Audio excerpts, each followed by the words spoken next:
Good morning and welcome to the Coffee Break Show.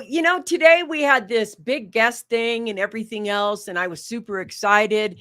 But for some reason, I'm not sure why yet. Maybe it's time zone differences. We don't know. Our special guest for today didn't get on yet. And so you have me, but that requires that you listen to the music. All right, I'll see you in a second.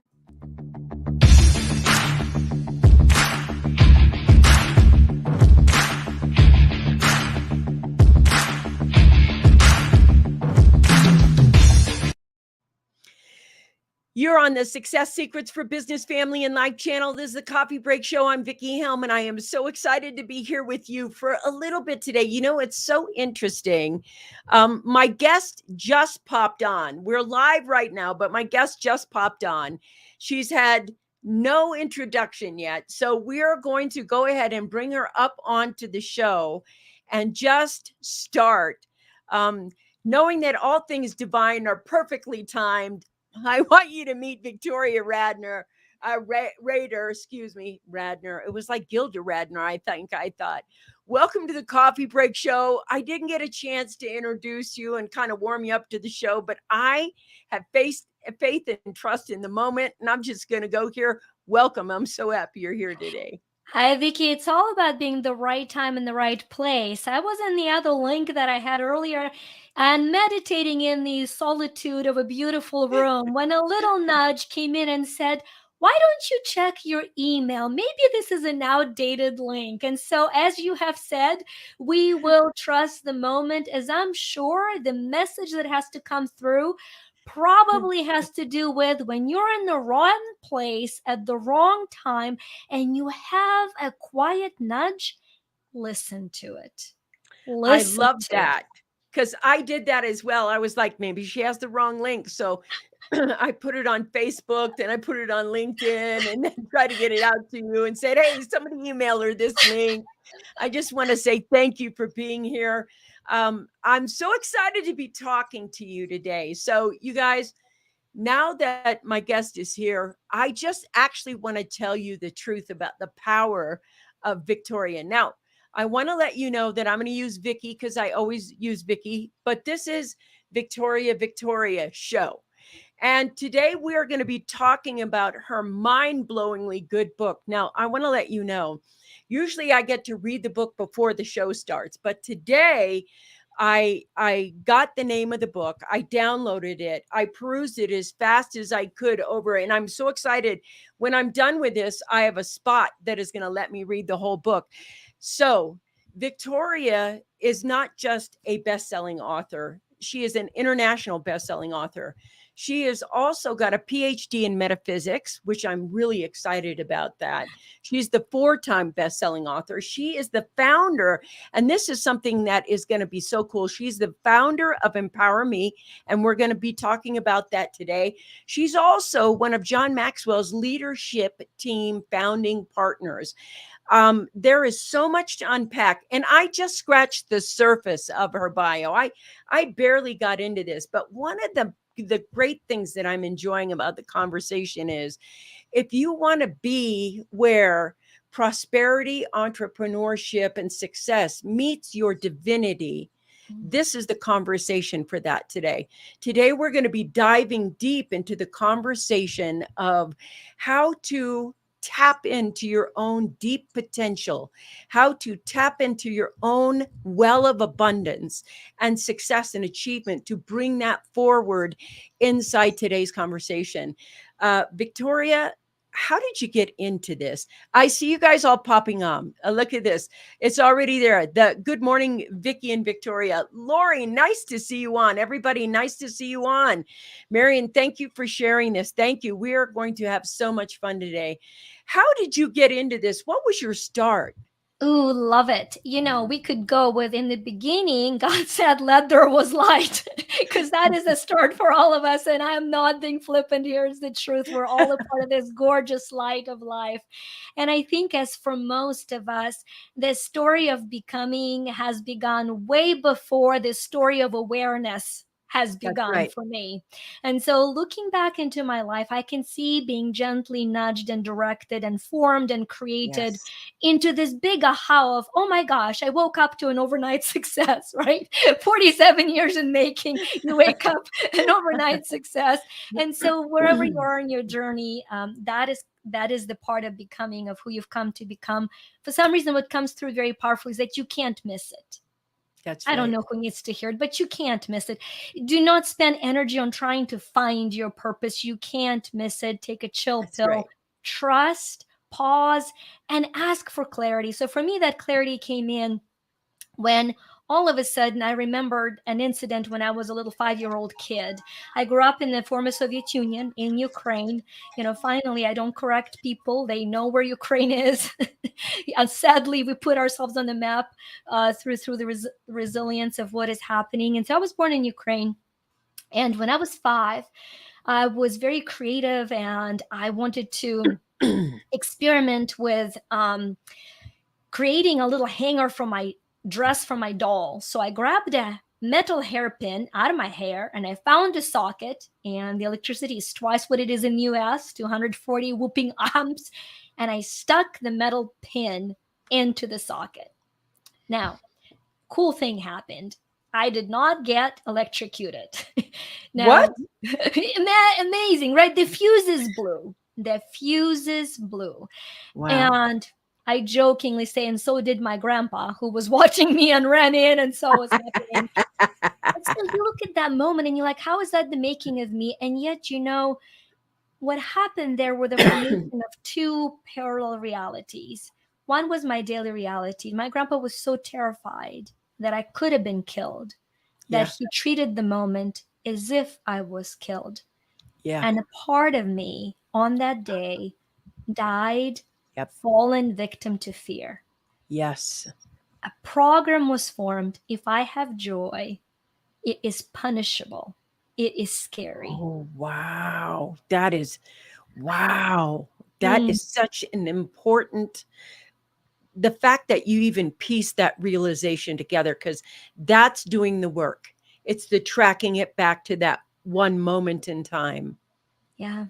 And very much that beginning was that of a shy girl who then doesn't talk to anybody, who doesn't make friends till she was 10 and 11. And Yeah. yet, in the shyness, came through psychic abilities and gifts that Yes. started developing and taking a life of their own. And Yes. then the fear of seeing something happening that has happened and not knowing how to handle it shuts me further down Yep. until many years later I identify with the ability to make sense of it all, right? And when I start reading, I start understanding that what I am terrified of is a gift I've come to share. So Yes. that's, and then there's the second big parallel that I make, that everything I do, the company's called You to Shine, everything I do is about that incident at the socket. Why? I was saved by resistance to the power. The electrical power, the same amount of power is coming to the house. And yet the amount that comes out of every device is defined by internal resistance. The little 15 amp Mm-mm-mm. watt light bulb is very dim. The 100 watts is bright and radiant. What's the difference? Not the power coming in, the internal resistance. And so I believe with every fiber of my being, as I now know, Vickie, because I stalked this phenomenal person online now, that we are all connected to infinite divine power. It's all for Absolutely. us.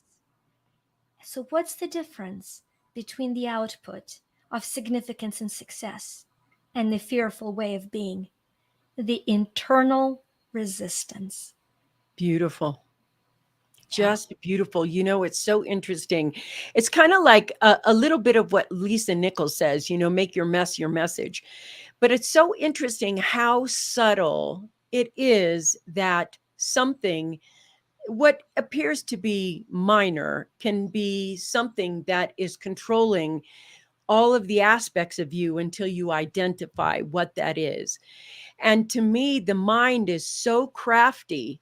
It's so crafty that uh, I know, I love this. I see you guys out there. You can keep talking. We'll put this up. Brilliant. Internal resistance. And I want you to say a little bit more about what you mean about internal resistance. And, I just got to do this. I know it's the coffee break show and everybody knows that it's the coffee break show. But what I really want is everybody to see us. Cool. Oh, we're gonna come into the light, Vickie. Turn on the power. Transparency. We're gonna come into the light. So, and I see there's this message that about being terrified, right? When we're terrified of something inside, that's how we know we are on the outskirts of the sacred. Okay? Yes. The scared, the scared, and the sacred have the same letters, with one little shift of letter C. Oh. I call it the shift of commitment. A client came to me and she said, I'm so scared to commit to this vision I'm pulled towards. And I said, no, you're committed. You're just committed to the scared self. All day long, it's recommitting to the sacred self. How? Not by punishing your scared self, not by lecturing to her, not by telling her fakely you can do it, because she can't. The little scared part, she can't. You got to say, I love you, my little scared part, the terrified part. I love you. And I love you enough that you don't have to change. And yet we're going to do this, right? We're going to do this. Yeah. That was so beautiful. Sometimes for myself, I know that I am obsessed, really. I'm obsessive at watching how I think and the way I'm looking at life and my viewpoint and where I'm focusing my attention and where I'm focusing my point of view. Because I think there's a lot of, that's where you flip the script for me. That's where you change or transform in that first initial place. And that requires for me that I build more awareness, that I build some mindfulness and awareness in my day. So I'm able to watch what I'm doing. Like there's me witnessing what the mind is doing instead of saying, this is me. I see the witness as me, this back piece as me. And I'm wondering, when you're in the middle of looking at that transformation, what are like maybe 3 things people can do to maybe become more mindful or have more awareness? And I loved what you said. I think the first thing is being kind enough to not shame yourself for being scared or angry or whatever is there in the moment, but identifying what's there in the moment. And then I love it. Well, in the way you define it, we'll give the 3 steps as you beautifully framed it. But I think the 3 steps of me, because you've said so many times, this is me. And that's the language that brightens my soul, because I spell me as little m, big E. That's and right. That is to me the formula of who we are and how we are to stay focused on that, which is all of us are mortal matter. Yikes. Yep. Death is inevitable for the little dust. It just is. That's right. Mortal matter, materially manifesting. And yet all of us are also eternal. Energy that expands, the essence that expands. So daily struggle or daily game, however we define it, is surrendering little m to big E. Matter to energy, mortal to eternal, material to essential, and so forth. So what do we do to win this daily game, right? The first step is awareness. Notice what you notice, because what you notice is what you create. So first, become aware. Notice what you notice. What do I mean by that? You want to create a loving relationship. Let's say you're seeking a soulmate. How do you react when you see happy soulmates? Do you react with, I wish it was me? Do you react with, man, I know something's got to be wrong with them. Nobody can be that happy, right? So notice, the first step is awareness. Notice how and what you notice, because how and what you notice is what you create.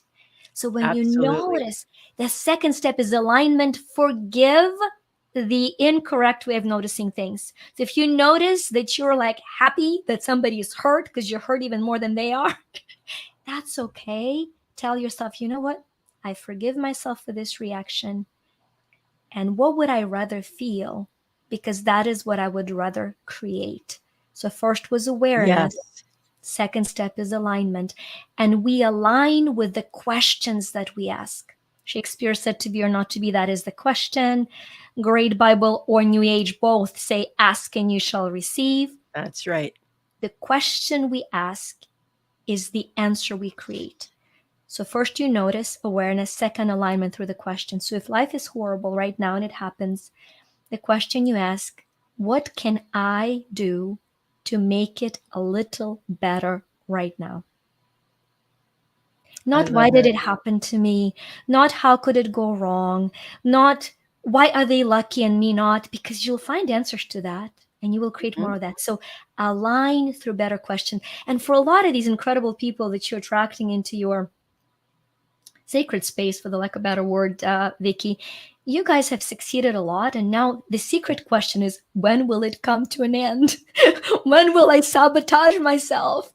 You So, know, that's such an interesting thing that you said right there, because a lot of, even if you're look at the clients or people you have, it's like, that fear of it dissipating because now I've got it. And then your attachment has, moving into that. This is just this what you just said is brilliant.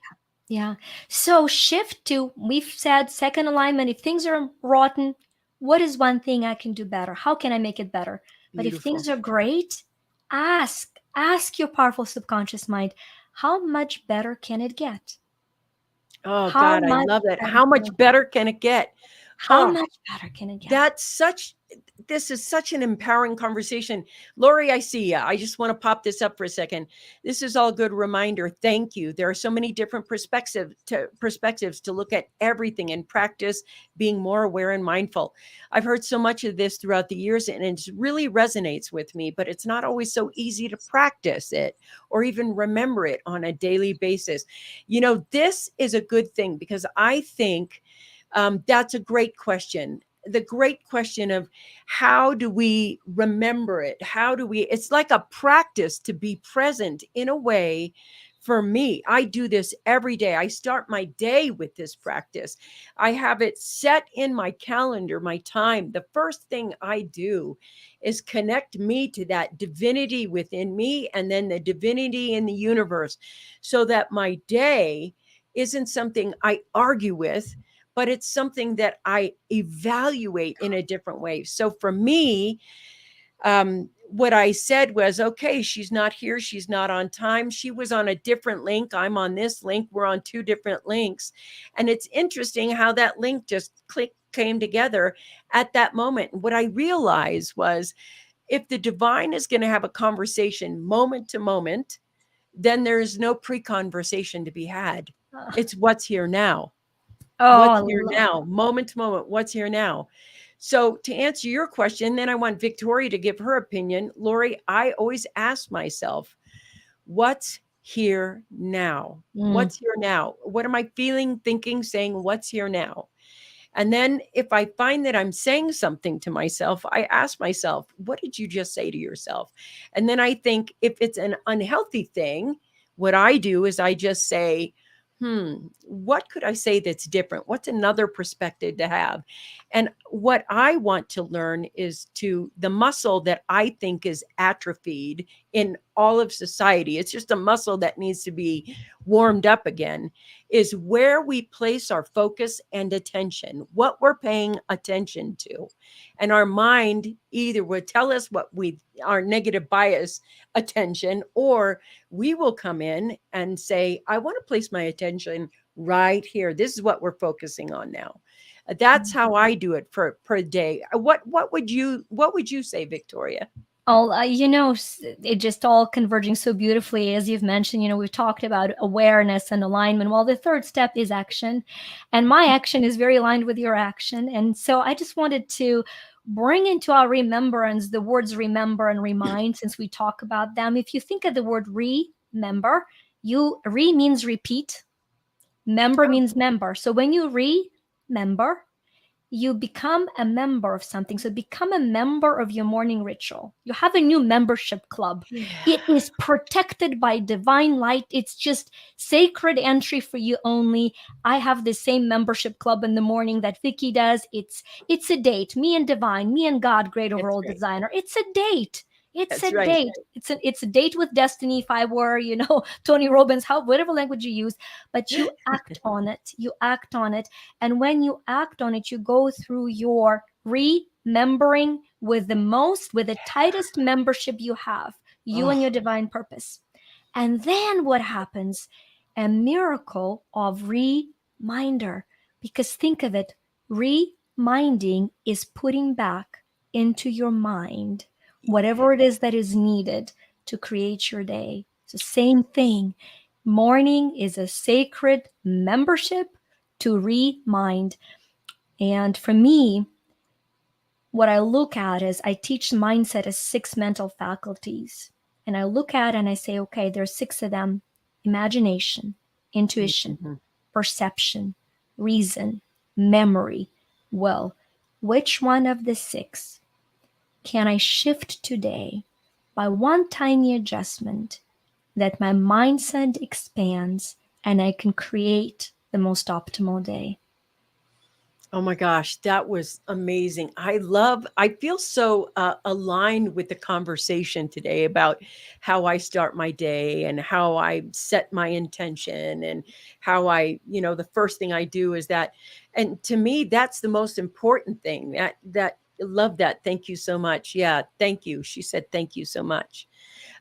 That's such an empowering way to start. And I want to talk about your book for a second, but I want to go back for 1 minute and say that, there is a thing that you said that I describe as: here's your personality. That's the M. And the E for me is soul. Here's your personality, and the eternal part of you is the soul. And sometimes people confuse this as this is who they are. And then this gets the confusion and the pain and the Maya and the illusion. And this gets kind of forgotten. And Mm. to me, flipping the script means remembering that you are the eternal soul all the time. And this portion is the gift to the planet that everybody gets, this personality that's there. And so to me, it's like you are the gift to the planet, both with your soul and with this piece of it. This is a person that writes the books, builds a company, does a creativity, but it comes through this piece and into the material, into that world through that.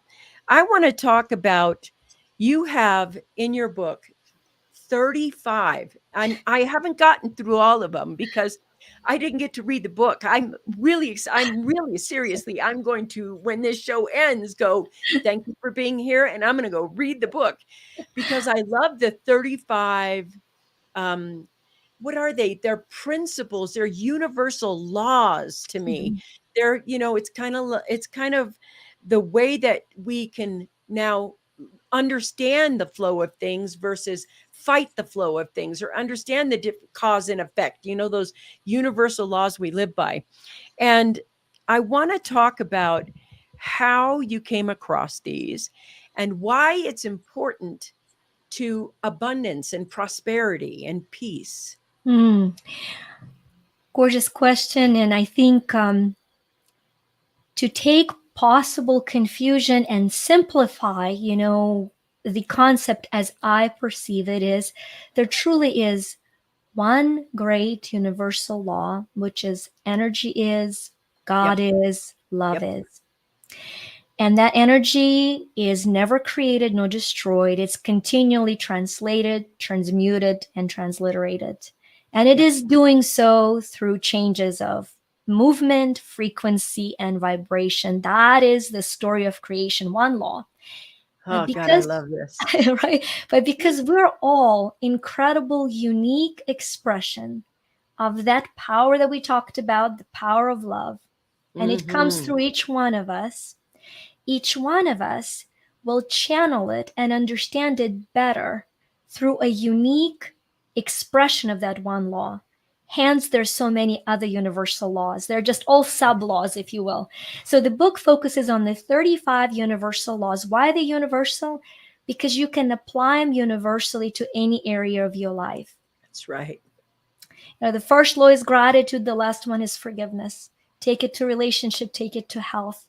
I just choose to take them through the vulnerable journey of my life, from a girl who every summer spent in a village with an outhouse and no indoor plumbing, to the one that was a year ago during COVID sobbing on her beach property, seeing my mom and dad being able to retire walking in front of the beach. The dream come true for me, not the beach house, the giving that opportunity to my mom and dad. That is the dream, right? And the journey of what that girl walked through, and the fierce belief that if she could, so can anybody else. That to me just made me choke up. I could feel the tears. I know that kind of success in my life. And I know that if I can, anybody can. Yeah. And for me, my goals have changed now. I'm older and I've, gotten the successes and things like that.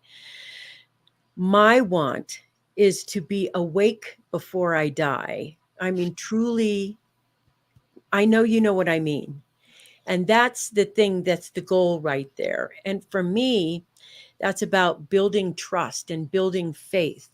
And part of the ability to build this deeper trust and faith in you said at the beginning of the show, listening to that the inner, what I call the inner master, the inner self, that thing, and trusting it, even when your mind is going,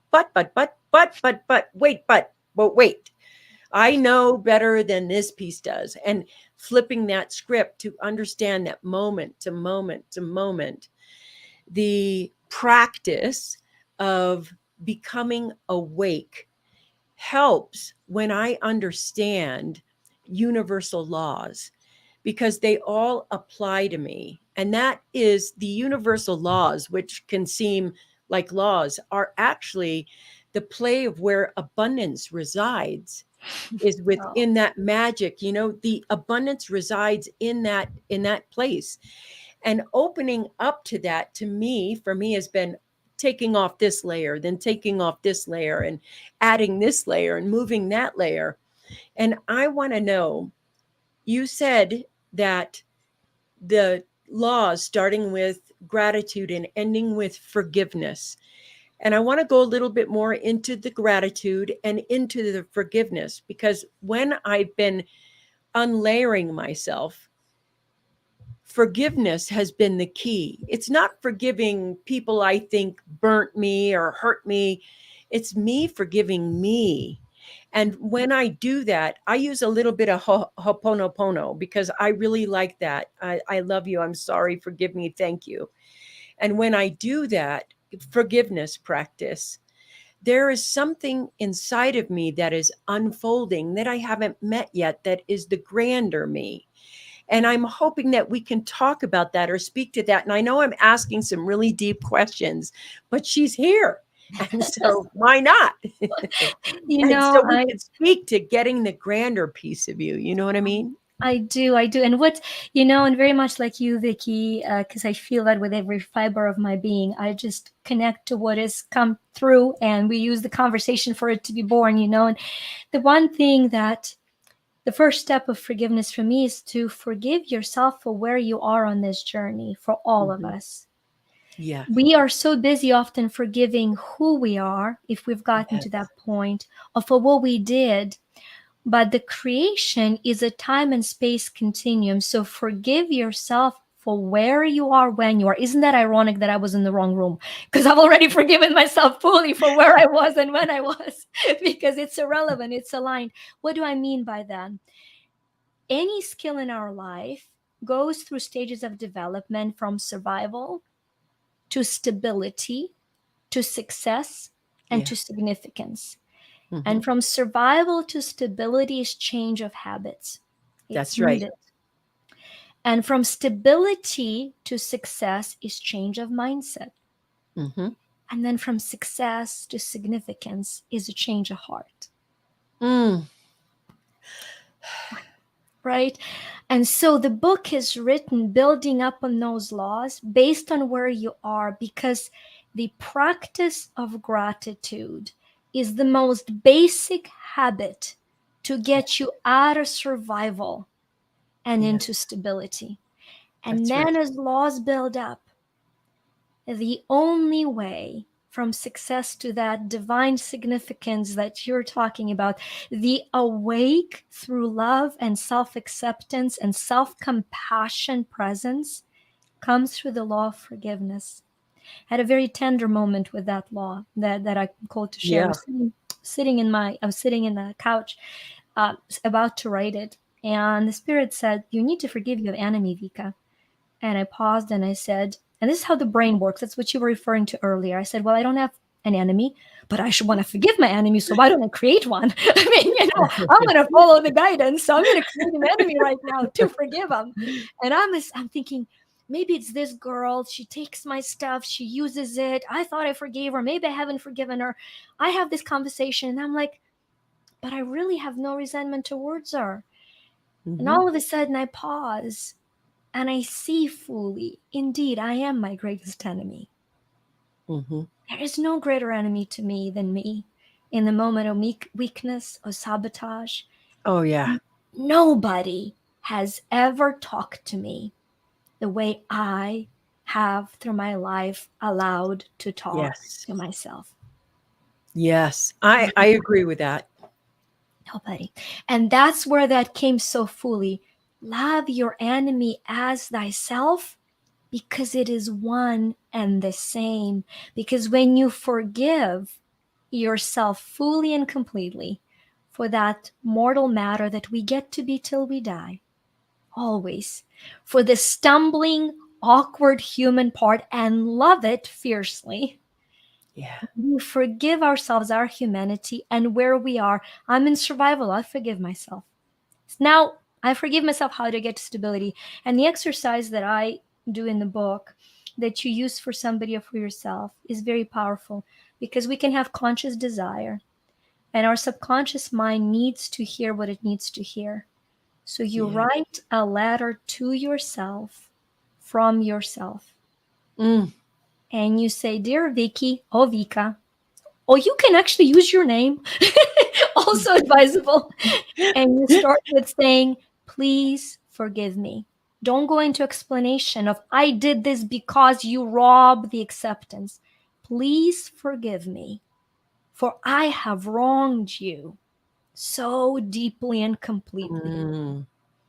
And now I seek your forgiveness equally deeply and completely. Oh, God, I feel that so deeply when you said it. I feel that so deeply. It's almost like I did the exercise in my head as you were speaking it.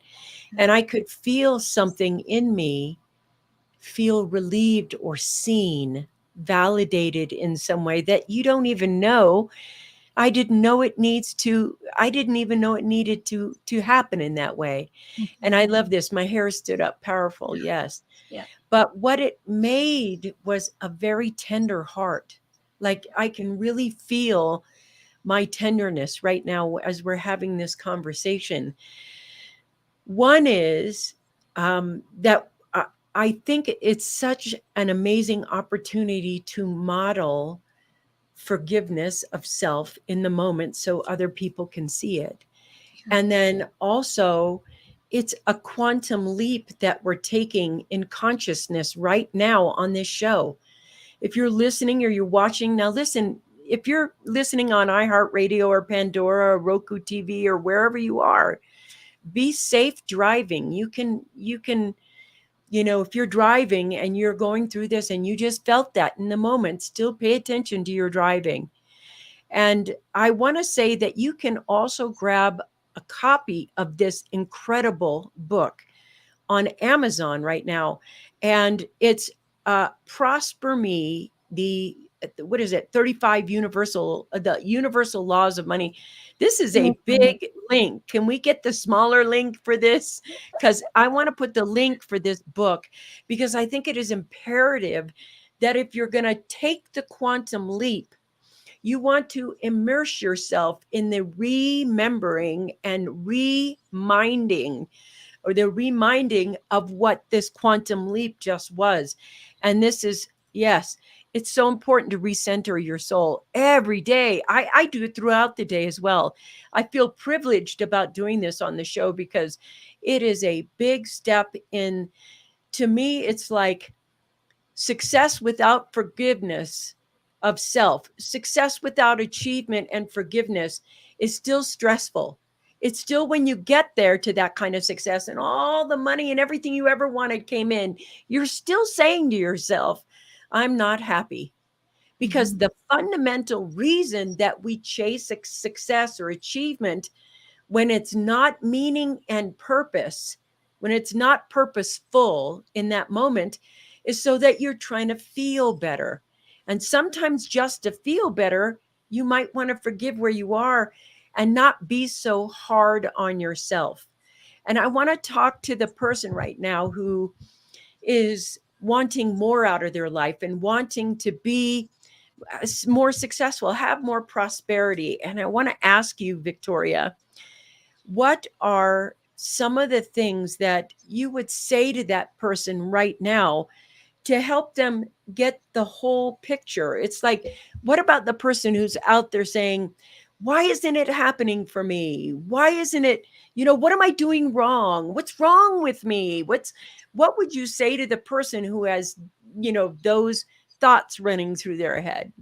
Well, first, I would say thank you so much for giving a beautiful example of noticing what you notice and then aligning the questions for better questions. Because as long as you ask, what is wrong with me and why is it not happening for me, the answer will be more of that. It can be no other way. If I ask you, what Right. color are you thinking about right now? You were not thinking about the color, but the second I asked it, you were like, red? I mean, she's wearing red. I Am I did. thinking red? I And if said you it. were, we have a couple men here, they were like, blue, blue. I mean, am I okay to say blue? So now our brain is chasing the color scheme. So bringing it back here, please realize the power of the question. So notice the question you ask. This is all you have to do right now. Please notice what you're asking yourself and ask, what's a little bit better question to ask? If you're asking, why does my life suck so much? Say, how can I make it suck less? I mean, let's start there before we say creating. But then allowing for the jokes to put our mind in a theta brainwave, because in that brainwave we can allow for the teaching to happen, right? This is why I love humor. But in that humor, understand that the main block as to why things are not unfolding through you is because you're trying to make them by you. Your Oh, ego, beautiful. your ego is wounded and it is afraid to die.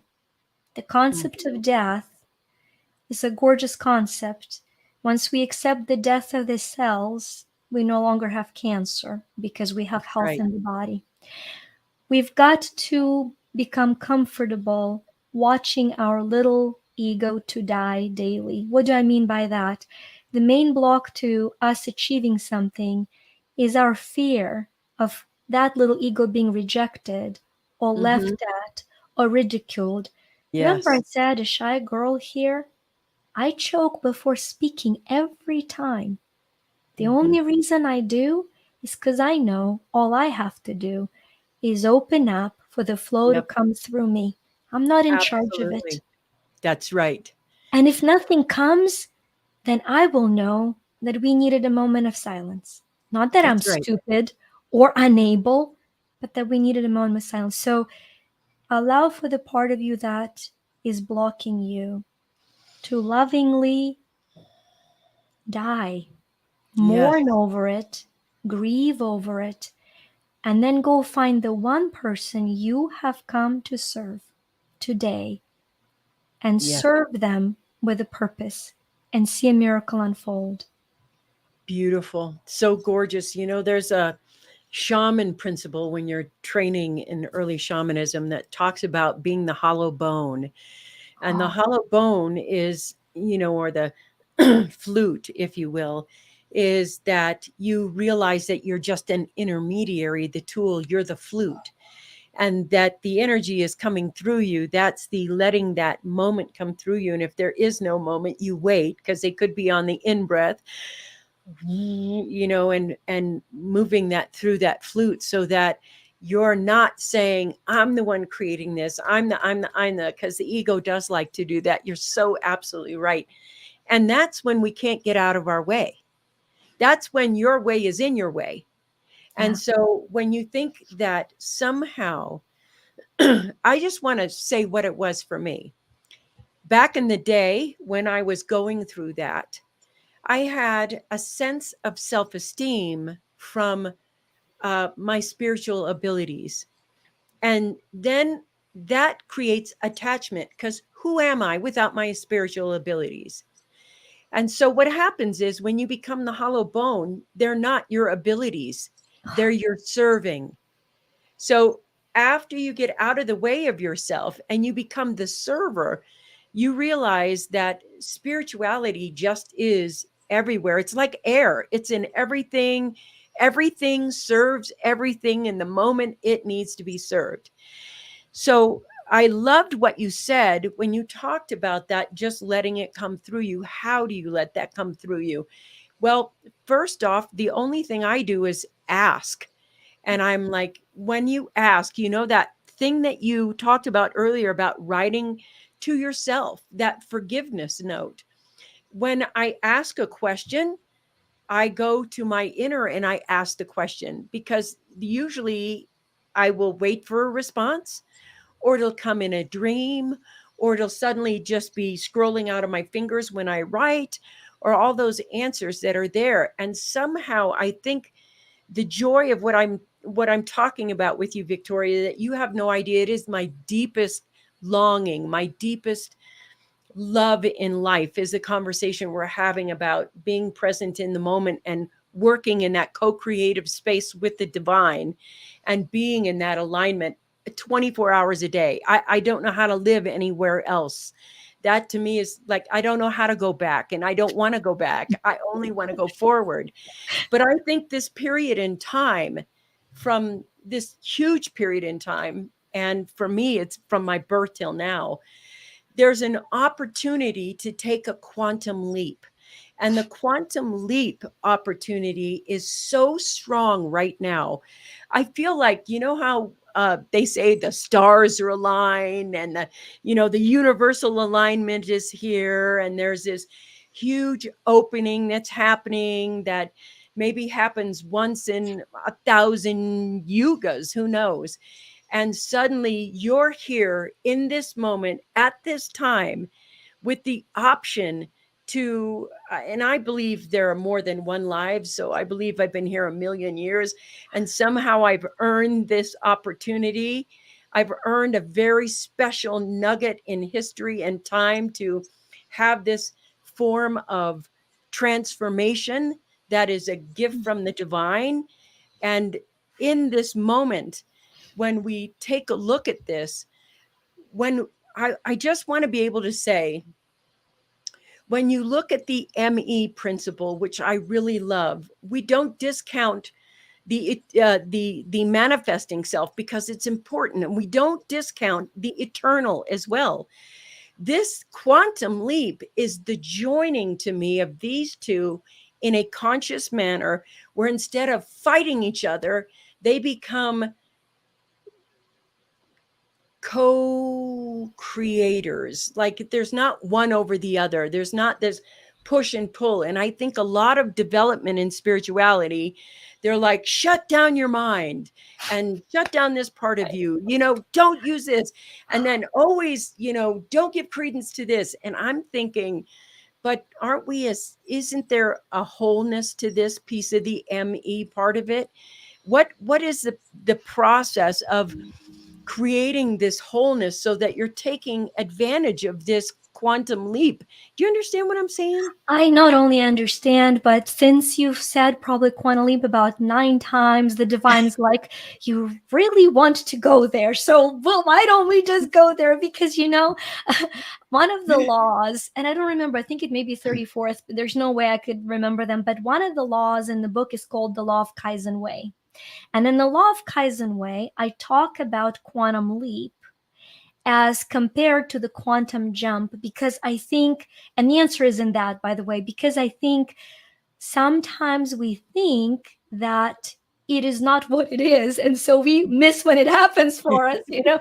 And so if you think of the quantum physics of a quantum jump, what happens is that little tiny electron flies around the nucleus. It just vibrates around, it goes around, goes around. Guess what? It feels like it's stuck and goes in circles.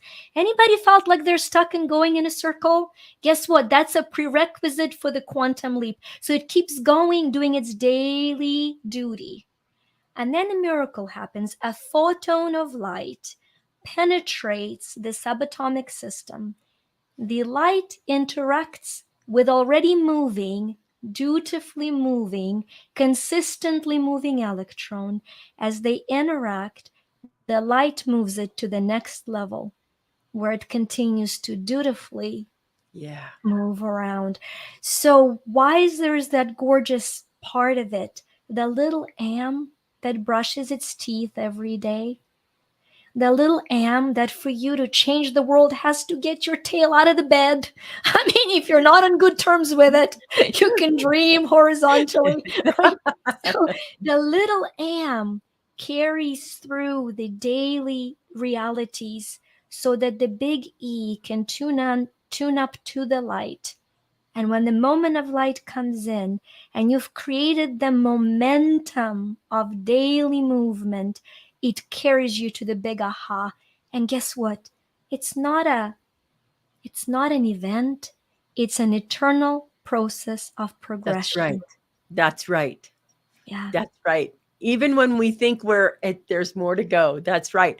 That's very fulfilling to me to be in that. That's a very fulfilling portion of my quality of life, is that right there, the continued, because the feeling that happens and the vastness that you become, I don't even know how to explain the vastness of how empowered you are moment to moment, and yet how humbled you are moment to moment.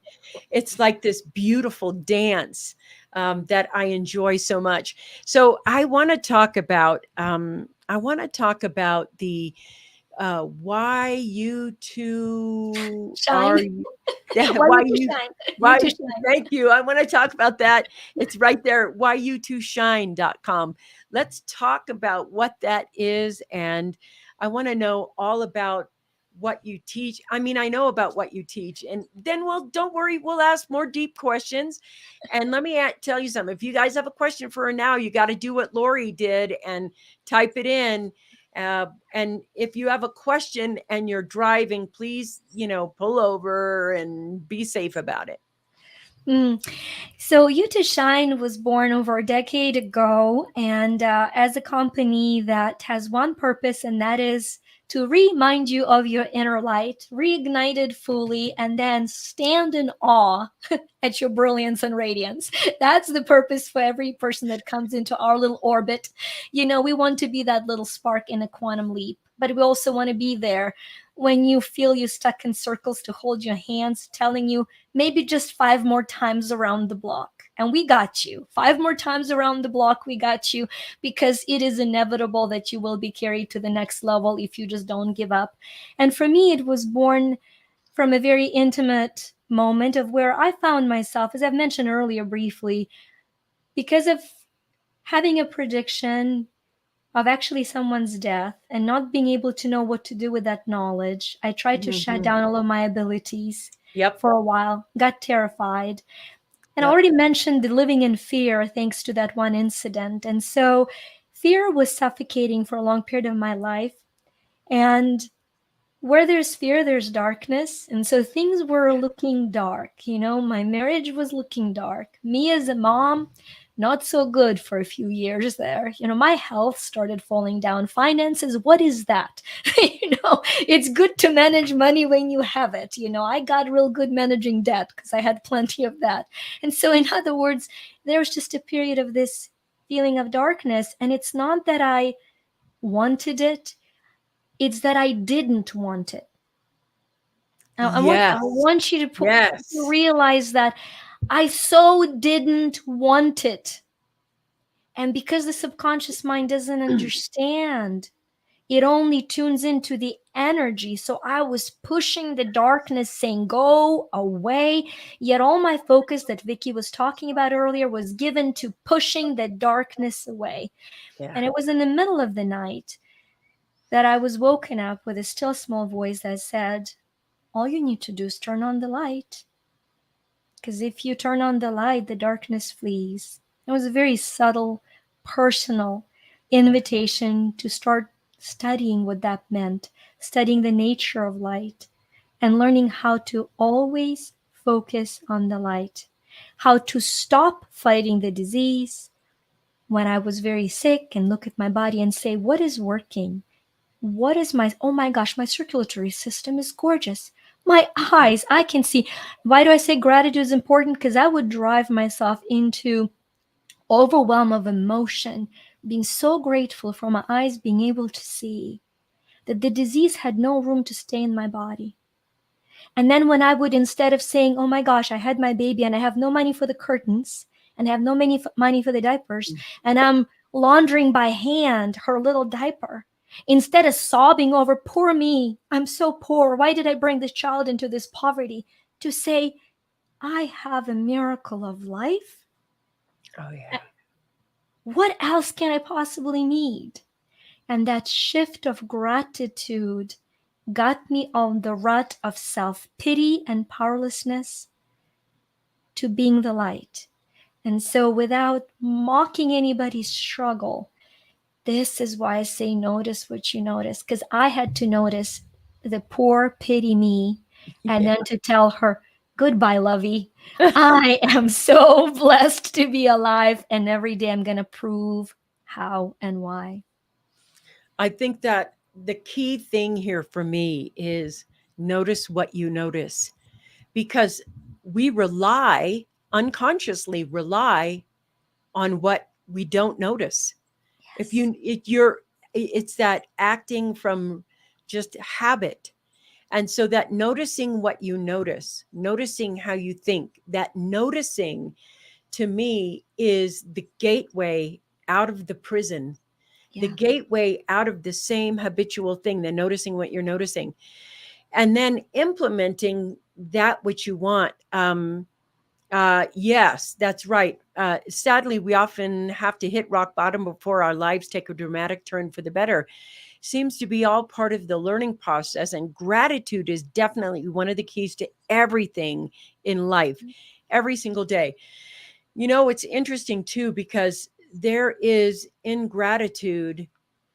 One of the harshest things I think that I do, I think, yes, that's right. Thank you for this. Gratitude increases our resilience in the face of setbacks. It really does. One of the things I think that is something that I work on, if I had to say, where's my silent secret saboteur, it would be judgment. And it's not just judgment of myself, it's judgment of other. What I have found when I'm practicing noticing, is that when I'm judging someone else, it's hiding my self-esteem issue. Mm. It's such a subtle little game I play with myself, where you're out there and you're constantly comparing, body size, career, blah, blah, blah. And this person is that. No, that makes me better. Or somehow, but underneath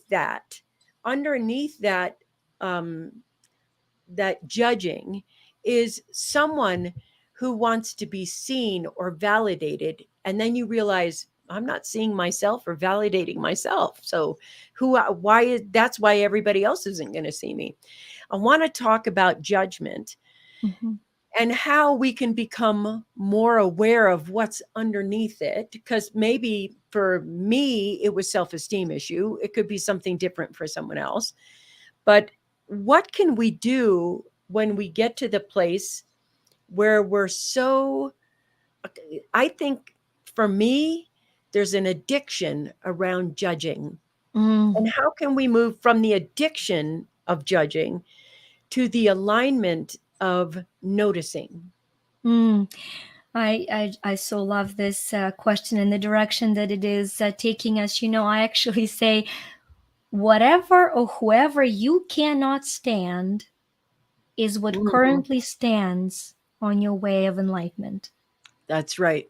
I totally agree with that Yeah. 100%. Whoever or whatever. So you first thank them and say, thank you for allowing me to have that deep dive into finding, what it is that I want to heal and what I'm ready to heal. And just as you say, there's an addiction to judgment, I add to it an angle of, I say there's addiction to self-righteousness. And maybe if the Yes. self-righteousness is a what, the judgment is the how. And it comes from sense of self-insecurity. Because whether you look at the most blood spilled in the name of God, if Yes. I were more righteous and you were a Mhm. sinner and I went and killed you, or Yeah. whether you're looking at politics Oh, and yeah, I'm for going to sure. call your name because I'm righteous and Mhm. you're wrong, I think it is that addiction to being right.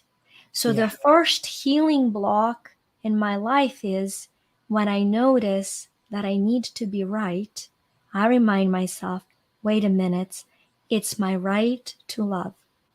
Oh, God. Take the right from I need to be right to I choose to practice my right to love. I And love does that. love care whether you're right or wrong? So if we're caring that we are right, we have a right to love. So then I ask, where do I need to love most? Which part of me is so insecure that it needs to convince somebody of what I think? And now, just like there was a material judgment or success Mhm. judgment or professional judgment, now we have a new ego, the spiritual ego runs around and is like, well, there's only one way to reach enlightenment. And you go like, okay, Vika, give me a hug right now. How about we try to love that ego so it dissolves? And then I love each and every person for their unique way of finding their way. Once again, forgiving myself for where I am and Yeah. forgiving them for where they are, and that it's not my job to close the gap. Beautiful. Yeah. It's not my job to close the gap. Mm, mm, It's my job mm. to fill it with the love now. That's Guess right. what? Love will close it without me dragging them to me or pulling myself up to them wherever I've That's judged right. myself to be. Be That's where I right. am, forgive myself for being there, and love myself so fully there that it becomes the hierarchy that my brain has created disappears into love. You know what I love about that, Victoria? Because what I told myself when you were saying that was it was the daring to meet you in a sense of love. How can you meet you in a sense of love? And right now, I know there are people out there and you're listening to this and you're saying, I want to dare to meet myself in a sense of love. I want to dare to meet myself in my divine essence in such a way that my little m and my big E are together in unison. And maybe you want less stress and more love. And maybe you want deeper relationships or more wealth or whatever it is that you are looking at, shifting, transforming, flipping the script. And you're saying to yourself, how do I do that? Well, here's what I want to say. The first thing is stop doing it alone. And I really believe that if you're watching this right now and you're getting the impulse, because I know that you're out there, you're feeling that impulse right there, and you're thinking, I got to go work with Victoria. Well, then you need to go to www.yu2shine. Now it's Y as in the letter Y, U as in the letter U, not YOU, but YU number 2 shine, SHINE.com. And also, I would venture one of the best ways you can start this process is to get her book on Amazon, that Prosper Me Universal Laws of Money. You just want to be able to learn something different and learn about the universal laws. And here it is. Thank you. I want to let you know if you're driving, relax. We have the web address in the show notes. You're just going to see it on screen And it's whyou2shine.com. By the way, thank you, Robin, for doing all this stuff for me that you always do. And so I like this. Self-righteousness is a silent pity party organizer. That can be, I'm not going to lie about that. But you want to be able to go to you2shine.com. I want to say something to you that I think is important for me to share with you. I remember about 40 years ago where I hated who I was so deeply and so badly. So the hate was so strong. I never thought that I would ever be able to love myself. There was nothing I found redeemable about me or anything. And it was literally the thing that was controlling my happiness and life and my success. And I started on the success path trying to achieve so that I would like me. And I want to let you know it didn't work. It was only when I learned to love me that success became something that felt good. So if you're in there right now and you're struggling and you're just, I don't like myself, you have to get to the point where you're noticing what you're saying to yourself, spend a little bit of forgiveness and know that you can't get through this always alone. And that this show right now is your ticket to say, here is the path, and here's somebody who knows, here's somebody I can work with, and I can read a book, and I can go to her website and just engage in learning to love yourself. Because when I did, I can tell you, if you want to know what the most successful feeling I have is, it's that I love me undyingly. And to feel that in your life, just to feel that one switch will change the fundamentals and foundations of everything in your world.